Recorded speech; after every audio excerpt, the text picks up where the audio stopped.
Hello and welcome to another Demon 212 VC review. Today I'm going to be taking a look at Forgotten Worlds on the Sega Mega Drive / Genesis, depending on where you live, and if you've never played it before, it's basically a side-scrolling shooter.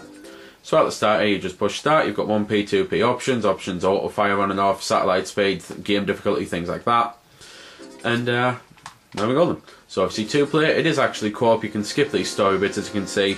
And unfortunately this version isn't anywhere near as good as the Amiga version, because the Amiga version had better graphics, sound, extra levels, and it even had really bad voice acting, which is quite funny because those speeches that came up at the start were actually said out loud.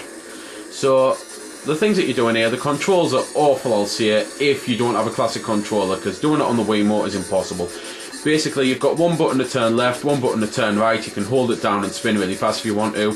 And if you hold down the B button, then basically that'll spin you like that instead. So, for example, you can just like put your satellite out of line, and that's pretty much that then. Whole object is you shoot these enemies, you get little blue bits out of them, and then, well, you spend those in the shop. There's one shop per level from the 7 levels, with the exception of level 7, where you get 2 shops because it's a longer, bigger, harder level. At the end of every level, you get a boss as well. But seeing as I'm at the shop, I might as well talk about them. In the shop you can buy things like information if you want to, which is pretty much useless and a waste of money. You can buy some body armor if you want, so that'll help you out. You can buy some weapons, you can buy some health, you can, like this here for example is a regeneration thing, it's like an extra life. There's one of them that you can buy that not only fills up your health but gives you extra health. There's just things like that. They do get a lot more expensive as they go along, and some of the better items do cost more. But that's pretty much that then. It's one of the things that if you go into a shop, you're definitely going to be wanting to buy stuff, and you definitely want to be trying to go into the shop, because it really does help out. Musically, well, as I say, on the Amiga it sounded much better. On this it sounds pretty much terrible, so I'll shut up for as long as I can bear to actually listen to it without my voice drowning it out, because usually I just sit and listen to my iPod.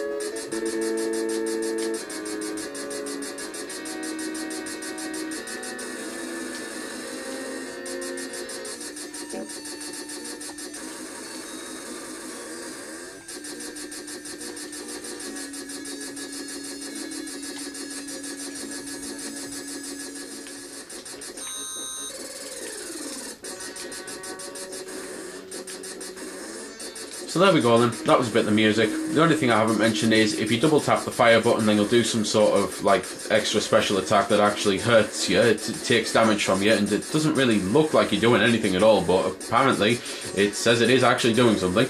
And the game's definitely much easier on 2-player, because on 2-player you get infinite lives. When one of you dies, you push start, you come right back on. On 1-player, when you die, that's it. You get the 1 life, you die, game over. So you have to buy the extra lives, like the regeneration potion things in the shop. So game's definitely much easier on 2-player. So there we go then. That's been the review. I hope you found it helpful. I don't score the games because that's based purely on opinion, so instead I'll leave you to make your own mind up. So thanks for watching, and if you've got any questions about the game that I didn't answer in the vid, or that hasn't been answered in the comments, then feel free to ask and I'll help if I can.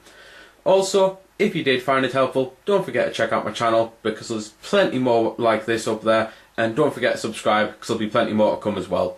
So until next time, this has been Demon 212, signing off.